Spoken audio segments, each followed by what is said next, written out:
girls' school pregnancy. And the producer is right here in studio. She'll be telling us more about that. Emefa Atiamoah-Eli. Good morning. Good morning, Winston. Great. We'll get to what triggered the documentary shortly. But over the last 20 years, Ashesi has been educating ethical, entrepreneurial leaders through high-impact experiential education. The university is now recognized as one of Africa's best, with a bold vision to raise the bar for higher education on the continent. Ashesi graduates are considered among the world's best and receive job offers, start businesses, or graduate school within 6 months of graduation.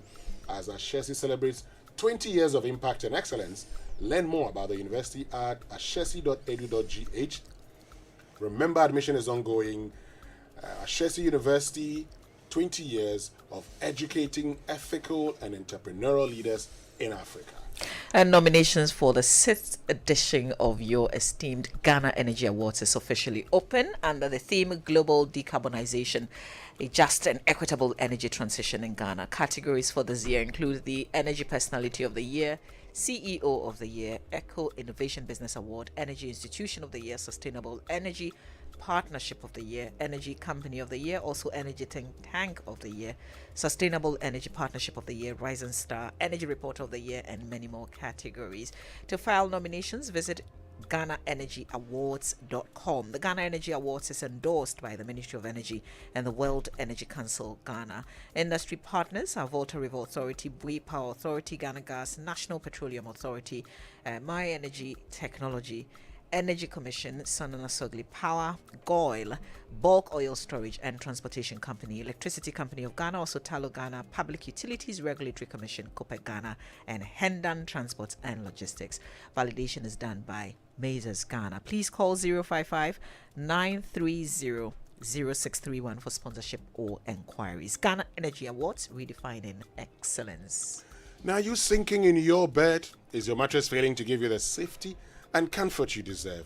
Get yourself a Royal Foam mattress which guarantees you the good sleep and relaxation you deserve today.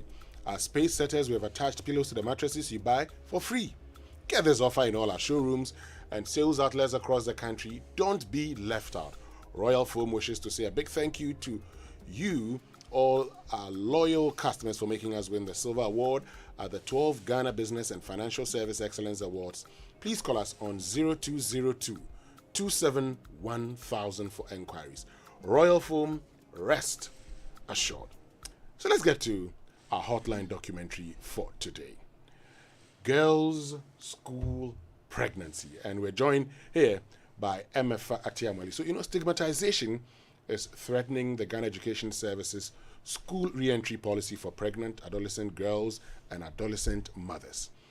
The policy is aimed at ensuring that a girl child attains her full potential by returning to school with or without pregnancy or childbirth.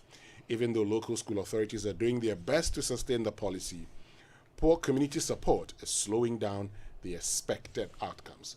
So, Emefa, you produced this documentary. Emefa Atiamoah-Eli has joined us in studio. Tell us what really led you to investigate this. Precisely as you said in the introduction you shared with us, is essentially to assist or help the girl child to attain her full potential. We know government has been on this agenda of ensuring that the girl child stays in school throughout. But then there is a bigger challenge, which has to do with either child marriage or even pregnancy, teenage pregnancy. And so it's been quite difficult for some of these girls to be able to stay in school. It's been quite some time. For this documentary, our motivation is to quickly do a check. What is the status of this policy? How is it panning out in the various schools, even in the communities? Government cannot do it alone. And as teenagers, there are so many things, so many impediments in their ways to be able to attain their goal as children. And so how can the community help? How can the school help? How can government help? What is the status of all interventions that have been geared towards this goal? That was what motivated the production of this documentary. So in the documentary, you hear from pregnant girls who have had to somehow stay out of school.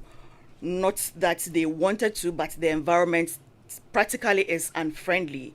Their mates are making fun of them, and even sometimes right from the home, that kind of attention you would expect from a parent who should be the first role model or the first motivator for these girls to enable them get to the very highest of their aspiration is not there.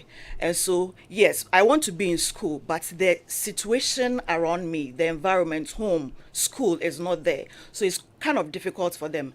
There are some who have also given birth and they want to go to school. But Winston, think about it. I have a 3-month-old baby, or maybe even 1-year-old, and I need to be in school. Who takes care of the child when I'm away in school? Some of the children at that age are still breastfeeding. If I don't have the support from the house, from the community, from the school, how am I able to cater for this child? They are also struggling with financial issues. These are communities which are very poor. Poverty is very endemic. And so if as a mother or a nursing mother, I'm not able to fend for myself and my child, how am I able to stay in school and to focus on my academic work? Okay. It's quite a challenge for some of these girls. So essentially, that is what the documentary will tell you. And it also tell you about the things GES is doing. I think they're doing great, but then they need a lot more support from the community, the parents, and peers of these children or girls to be able to attain the goal they have set out for. All right, so let's listen to it now. But let me also indicate that you can get onto our Facebook page, that you can see the video there, and also get to YouTube. And if you get to YouTube, you can also see the video of Girls' School Pregnancy, a UNICEF Joy News hotline documentary. Adolescent girls may suffer from limited opportunities for education, skills development, and employment, as well as lack of access to information on issues affecting their lives. That's according to Anne-Claire Dufay, UNICEF representative in Ghana. All the girls who move to this side.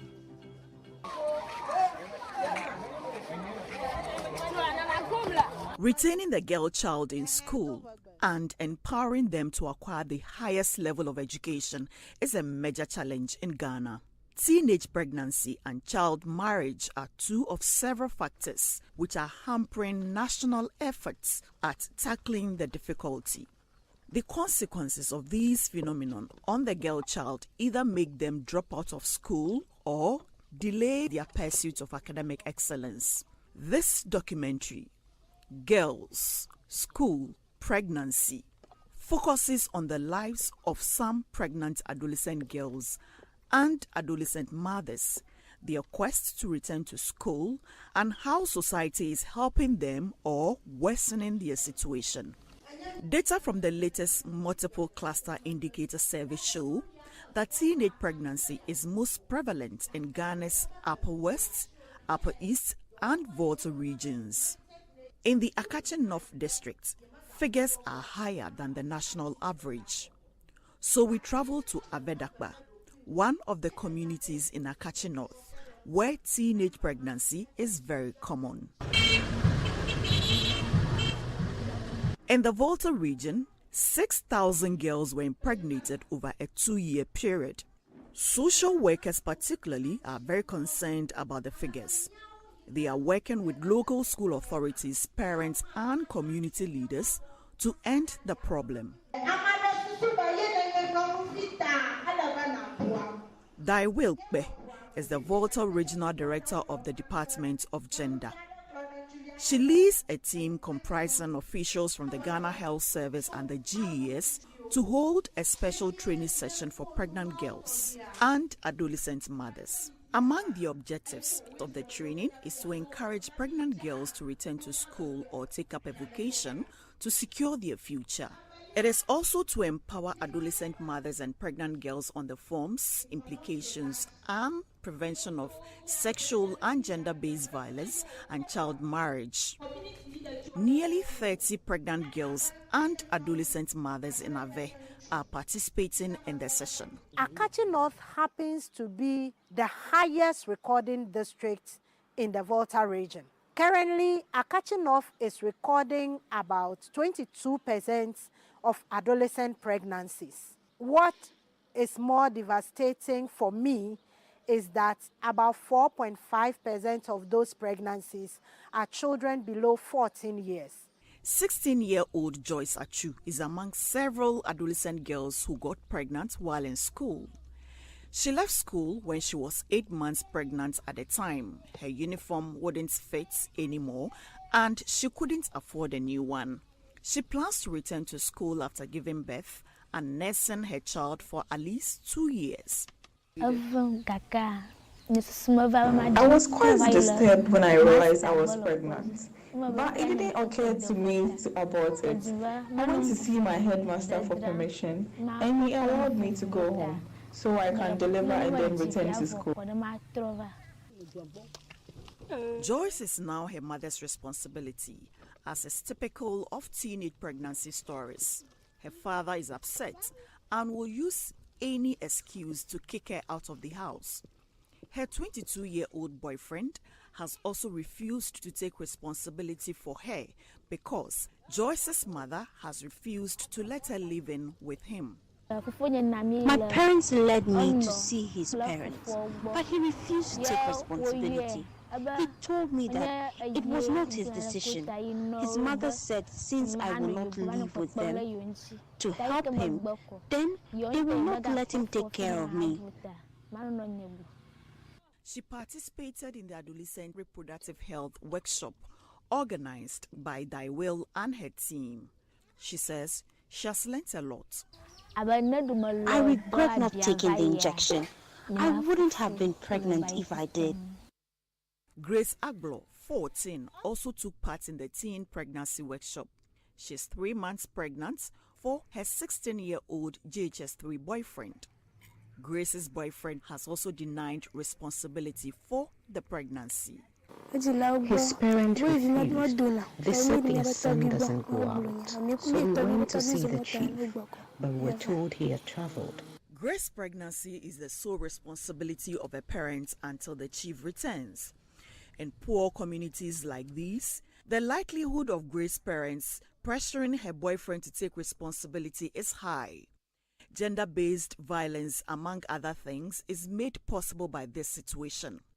Daiwilpe warns against the practice, stating that until such girls are economically empowered, they will remain slaves and punching bags for their male partners at the very least provocation. Because of the pregnancy, the parents push them into marriage. When I talk about marriage, I'm not only talking about customary marriage or marriage that is conducted legally, but some of them go to cohabit with the men.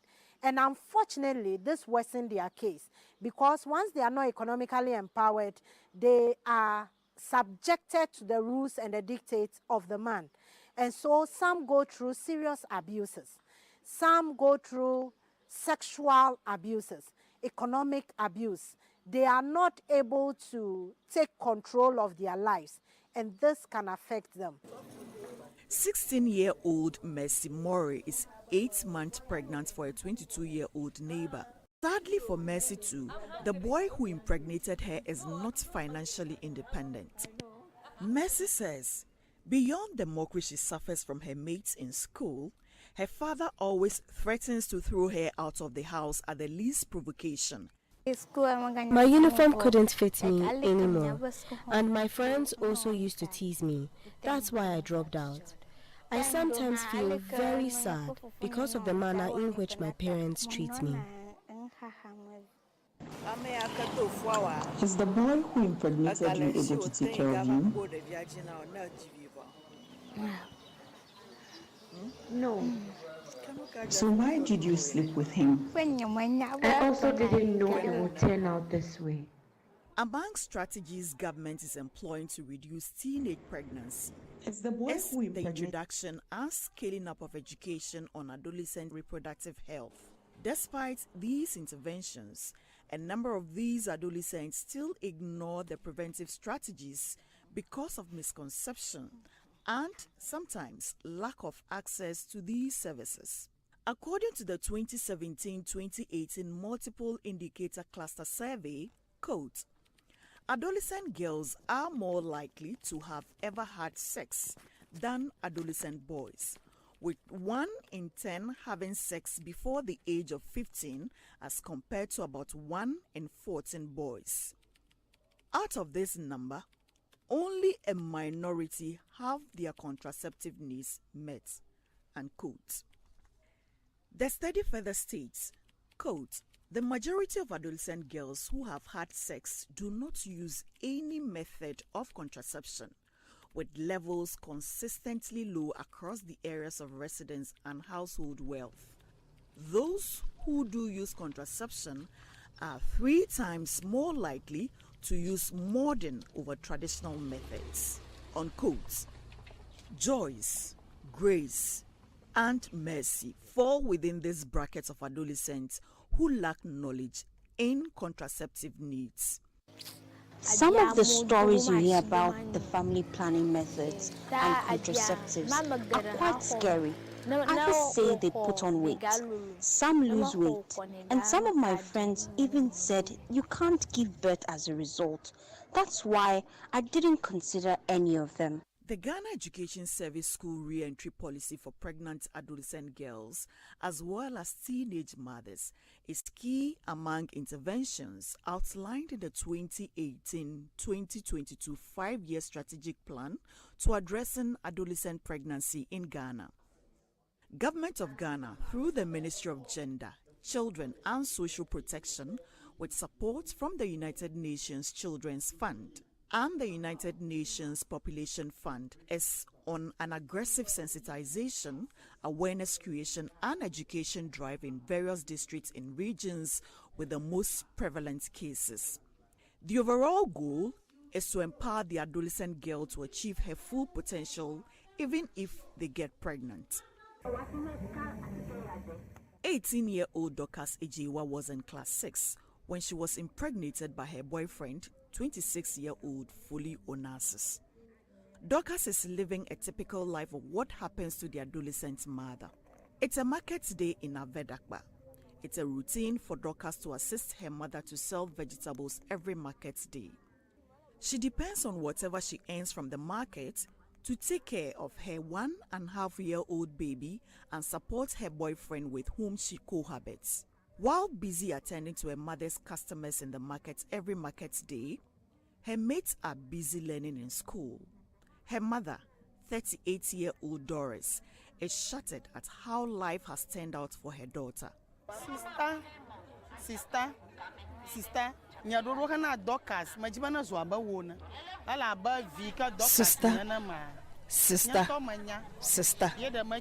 I wanted Dorcas, my daughter, to become like you. I wanted people to see her on TV one day and say, that's Dorcas. As a single parent, I was determined to raise her to prove my mettle, and also for her to know that as a single mother, I was of great help to her. I wanted Dorcas to be educated to become a better person than me. Until that time when she makes enough to cater for her school needs, Dorcas says she would continue to sell and do many other jobs just to get by.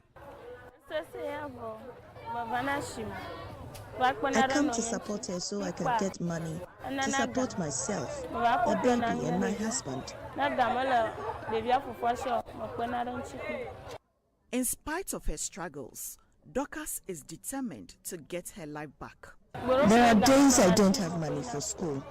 By the time I'm ready, my mother is off to the market, and I'm not able to get money for school.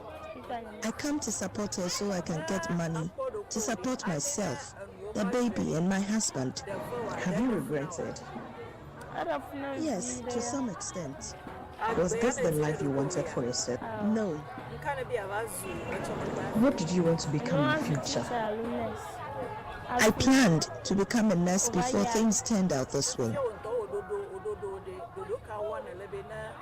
I need help to enable me go back to school to become either a teacher or a nurse. If I get money, I will go to school. I do other things. I can plait hair. I can also design bracelets if I get the accessories. Foley, Dorcas's boyfriend, wished they didn't have to live like this. He is the sole provider for his extended family. This includes Dorcas and her daughter, Ask God, as well as his mother, 2 aunties, and their children. For the time being, painting is his main source of income.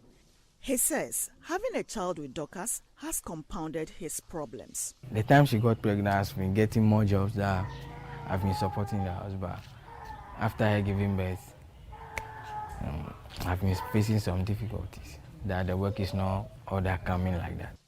Unable to turn back the hands of time, Onassis is determined to ensure that Dorcas returns to school to complete her education. He believes that it will guarantee a better future to both of them as a couple. I actually promised her that after giving birth, she may return back to school.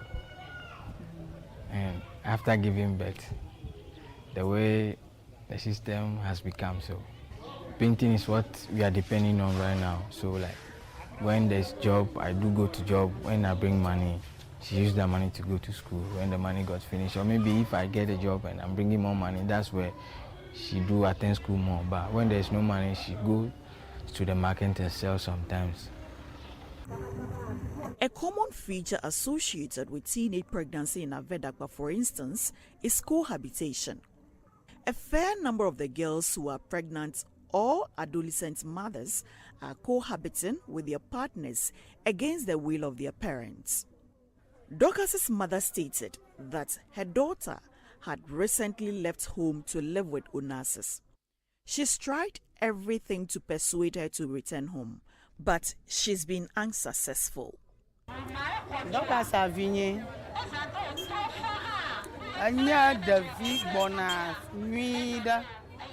Growing up, Dorcas was very respectful and dutiful. I tried my best, but she just moved out eventually to live with a young man.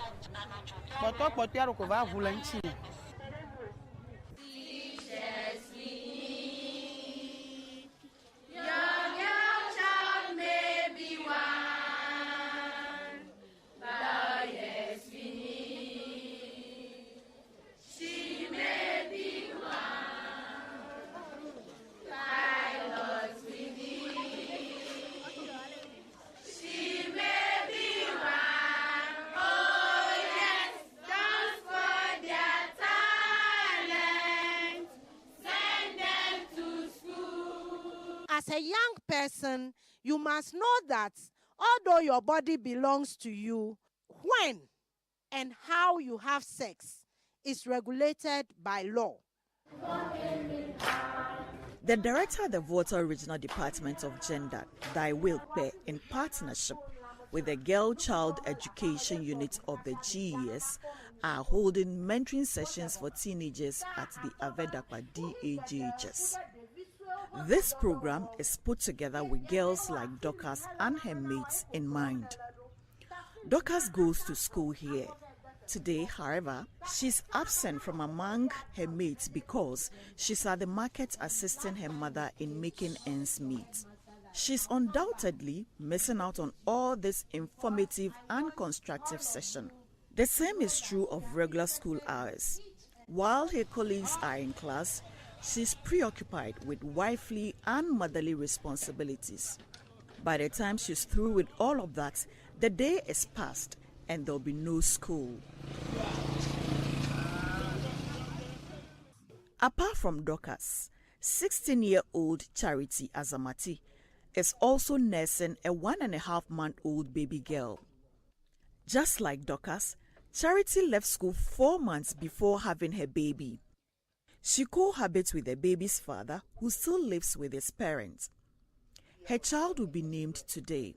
The ceremony is being officiated by James Awunyo, an elder of the Apostolic Church of Ghana, Acquah Local Assembly.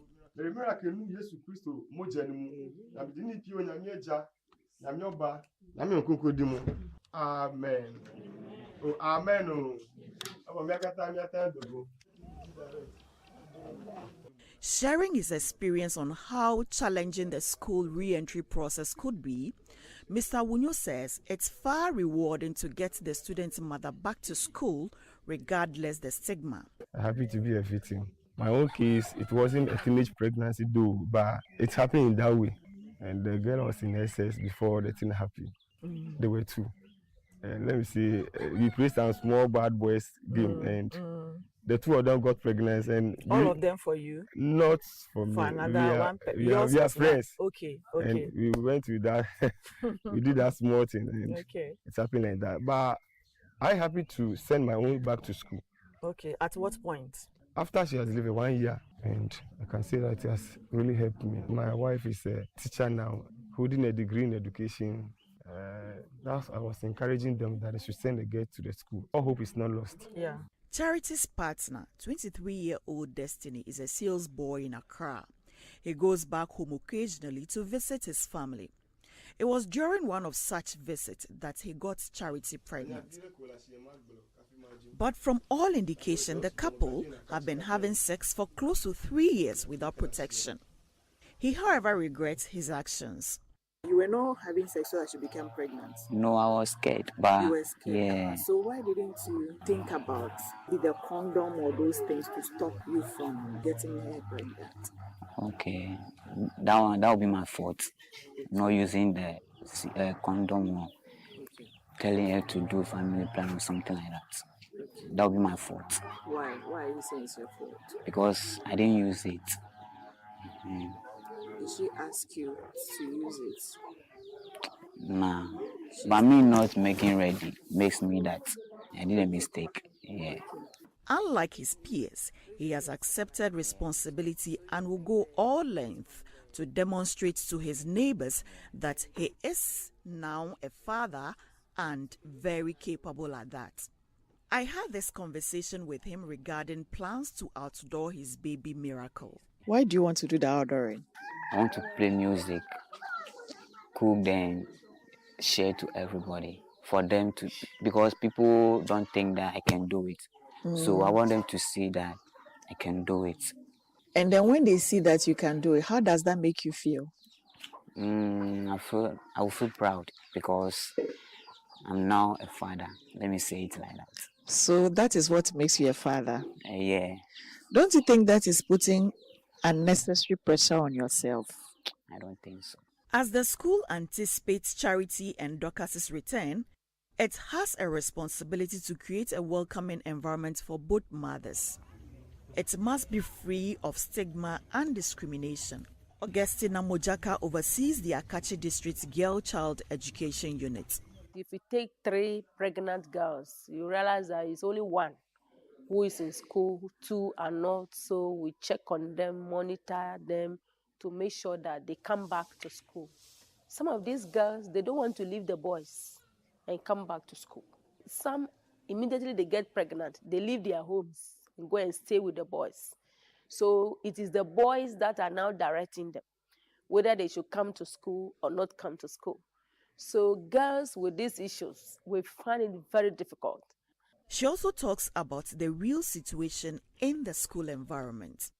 Per GES policy, that's the re-entry policy, we gave our teachers education such that they welcome these girls whenever they are ready to come back to school. And they also disseminate the information to their mates. But in human institutions, you can't enjoy warm environment 100%. So our observation reveals that most of them, when their colleagues tease them, then they don't have the interest to continue education. It will be interesting for us to note that in some of the schools that we have in these districts, teachers even go to the houses begging these girls to come back to school.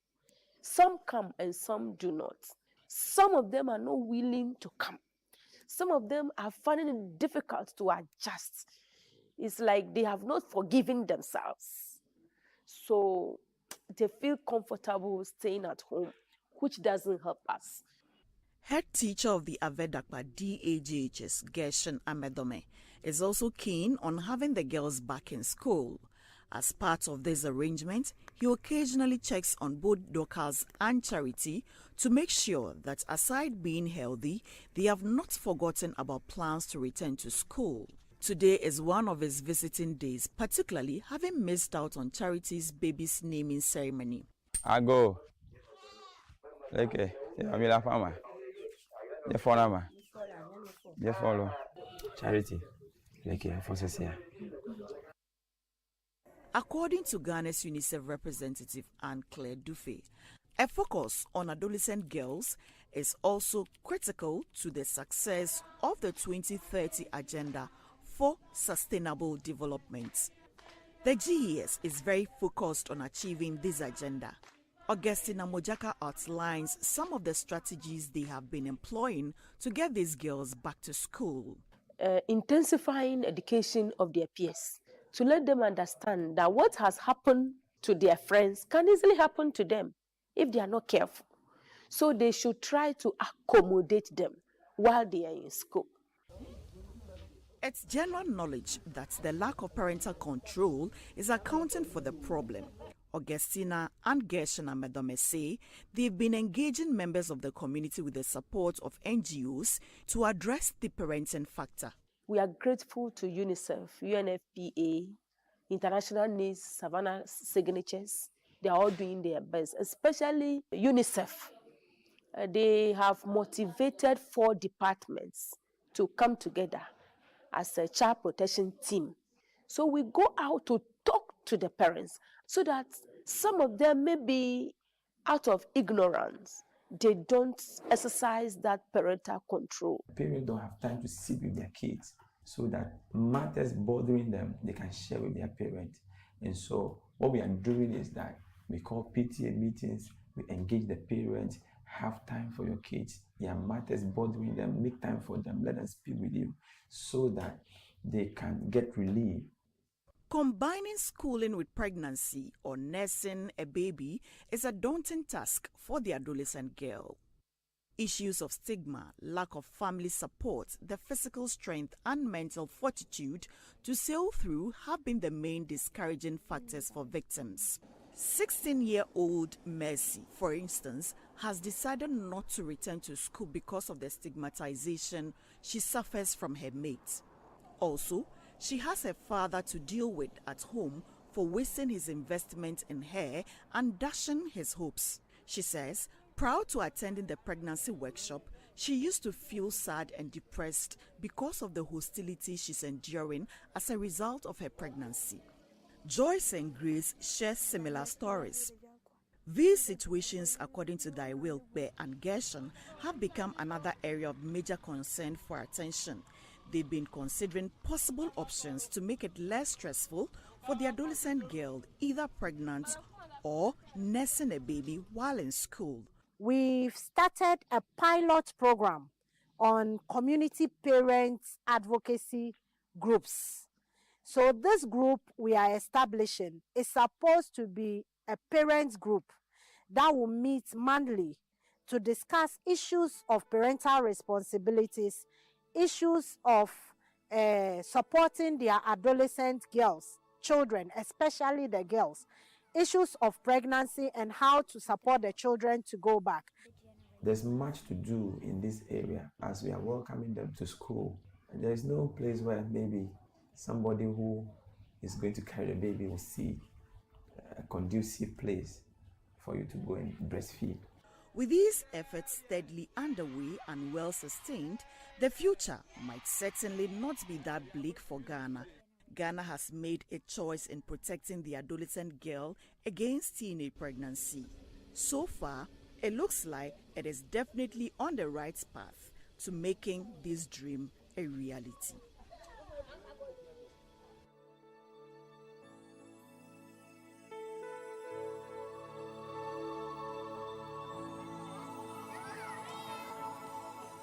Think the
Girls School Pregnancy is a UNICEF Joy News hotline documentary produced by Emefa Atiamoah-Eli.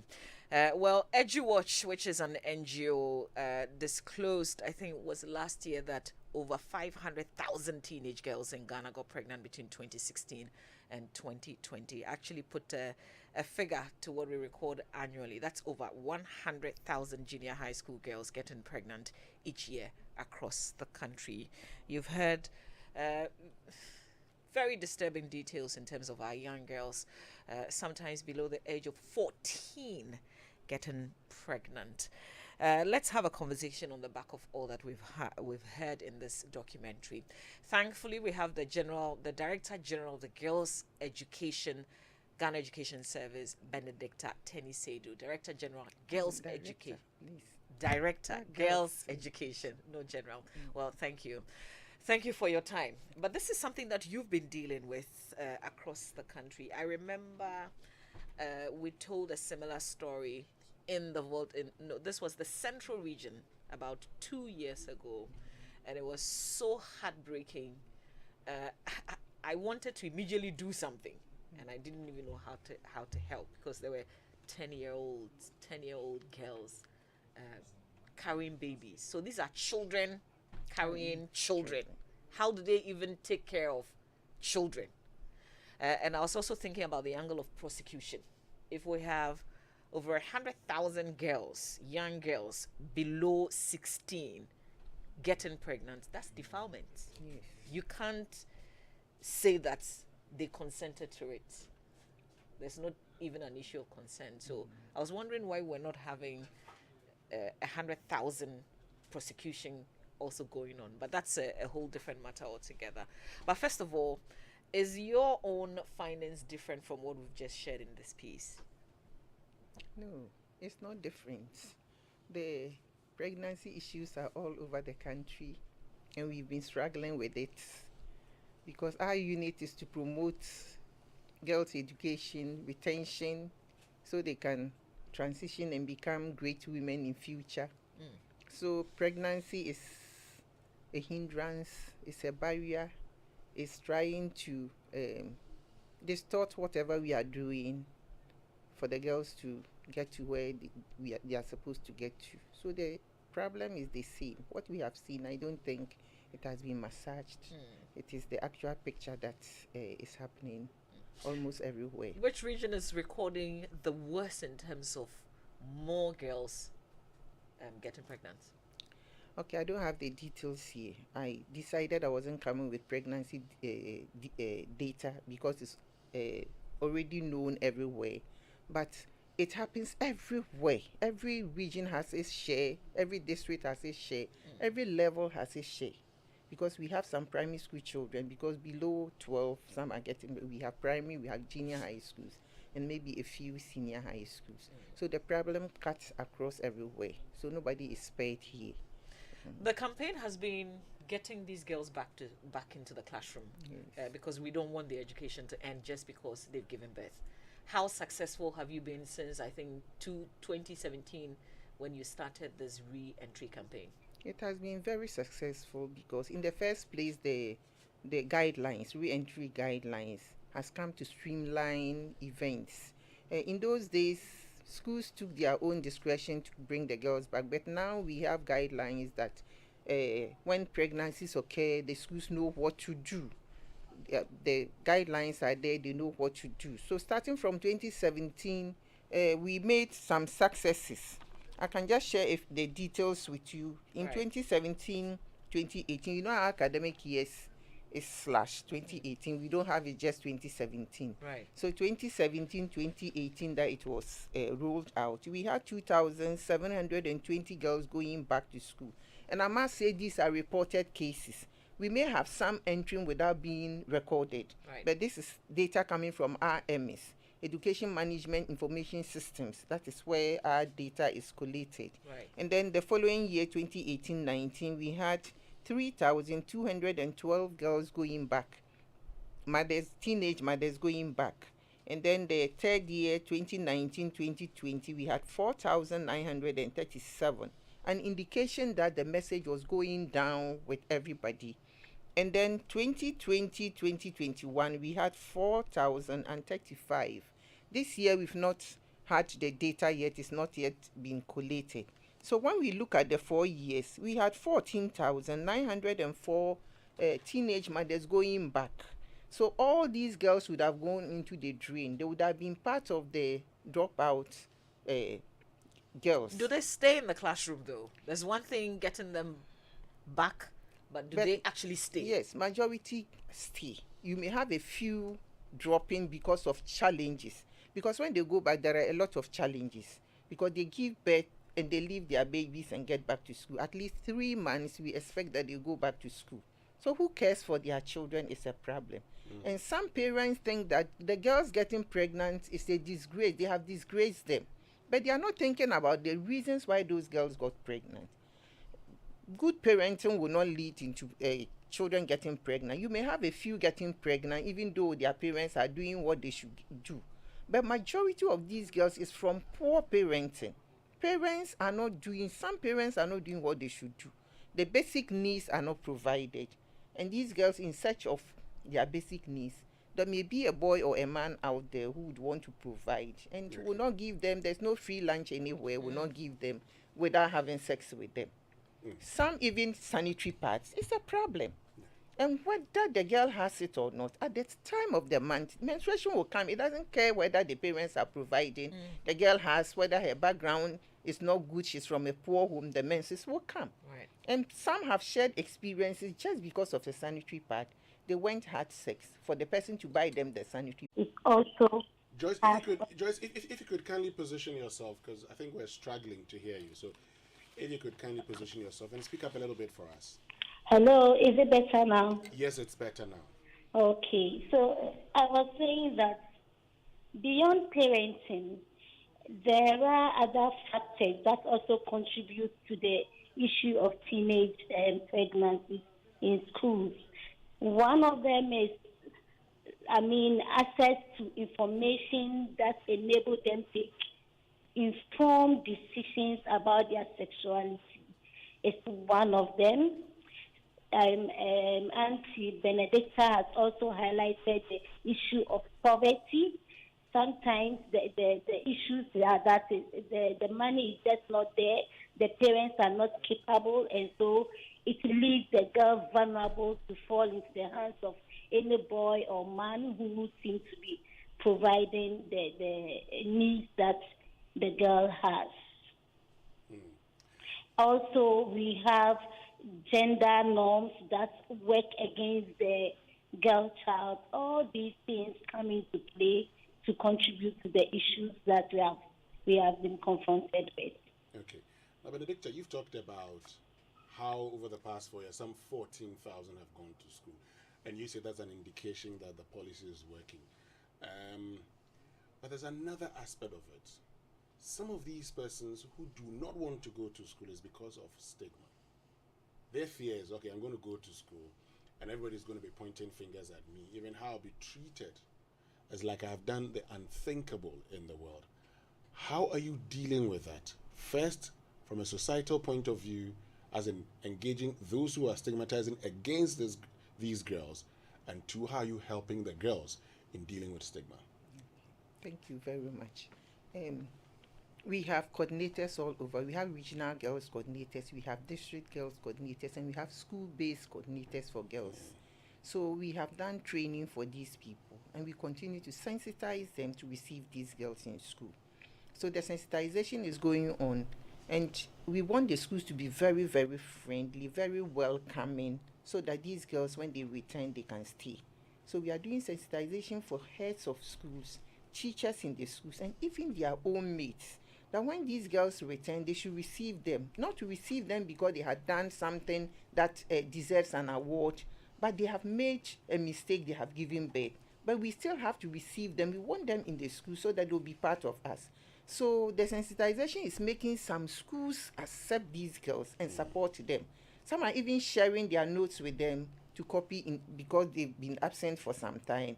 Others are supporting them to explain even certain things that they learned and they were not there with them. We will not have it 100%, We know it's going on somewhere, but we are working.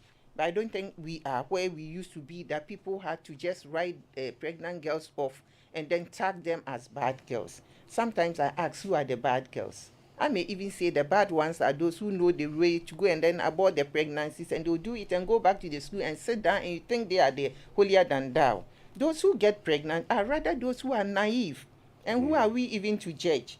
We are not there to judge any other person, but we are there to give them a second chance. Okay. So when we have any information of people disturbing these girls, tagging them, stigmatizing them, our coordinators move into to strengthen the sensitization. But sometimes it's not even in the school, but the girls' community, on her way to school, sometimes they will be singing Born 1, Born 2, Baby Mommy, and that kind of thing. We have met such issues. So we are doing community sensitization involving chiefs, involving assembly members, and so on. So I think we will get there, but we are not yet there. We will definitely get there. While we wait together, have you been measuring progress? And so we know, since we started this, these are the achievements, the milestones we've attained.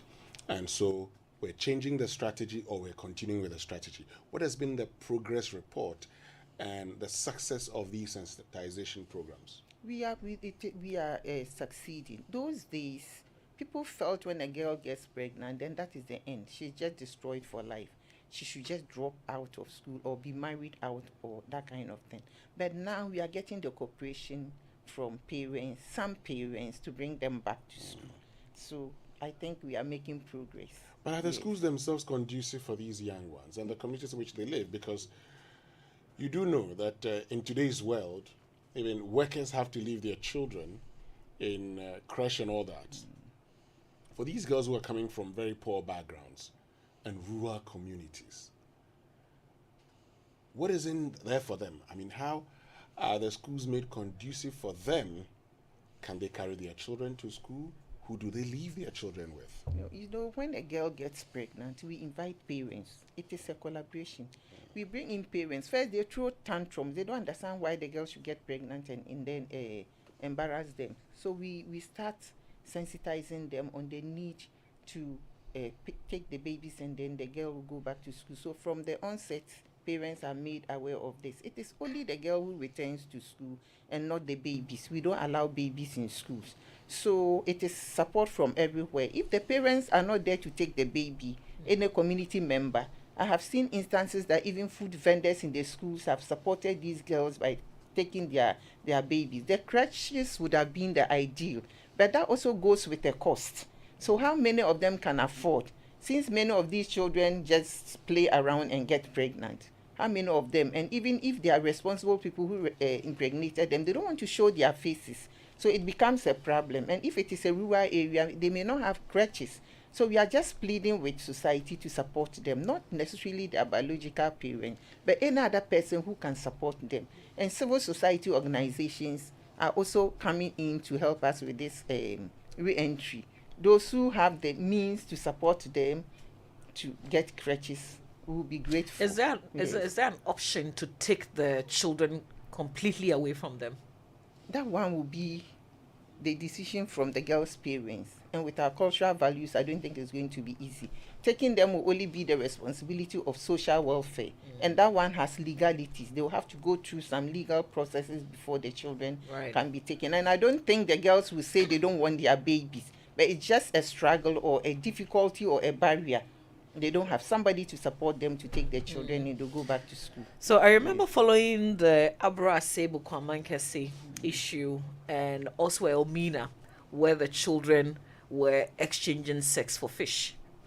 And in Asebu-Kwamankese, where parents were even pushing them so that they can support the families.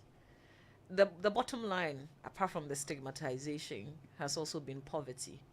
If you take the girl child back to school, you haven't cured the poverty. Yes. How do we ensure that they don't return to what got them pregnant in the first place?